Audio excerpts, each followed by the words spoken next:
बिस्मिल्लाहिर्रहमानिर्रहीम। अस्सलाम वालेकुम स्टूडेंट्स, आज हमारा जो है नाज़े में हमने आज सूरतुल कौसर याद करनी है। और पोइम जो है रिंगा रिंगा रोज़िस आपकी 2 लाइन्स हुई थी और नेक्स्ट 2 लाइन है। ये फुल पोइम आप लोगों ने रीड करनी है।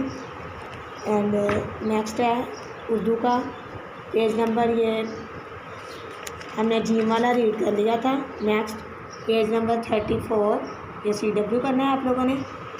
जीम से शुरू होने वाली तस्वीर का नाम लिखें।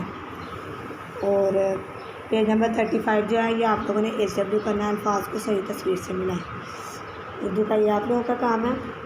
और साथ में उर्दू की आप लोगों ने एक एक्टिविटी आज करनी है। एक्टिविटी है खाली जगह पुर करें। ये देखें वर्ड लिखे हुए हैं, काफ, काफ के बाद क्या आएगा, फिर लाम के बाद क्या आएगा, ऐसे ही सारे वर्ड्स आप लोगों ने लिखने हैं। इसके बाद इंग्लिश का जो है, इंग्लिश का आज आप लोगों का टेस्ट है। ABC का आप लोगों ने टेस्ट करना है।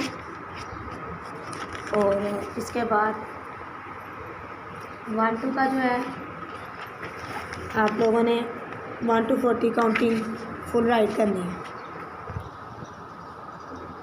फुल बॉक्स में राइट करनी है आप लोगों ने काउंटिंग 1 to 40। नेक्स्ट है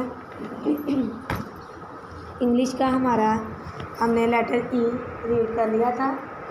अब नेक्स्ट है लेटर F। F की क्या साउंड है, फ। F की क्या साउंड है, फ। F फॉर फ्रॉग, फ फ्रॉग। F फॉर फिश, फ फिश। F फॉर फैन, फ फैन। F फॉर फिंगर, फ फिंगर। F फॉर फेस, फ फेस। F फॉर फ्लैग, फ फ्लैग। ये आप लोगों का इंग्लिश का लेसन है।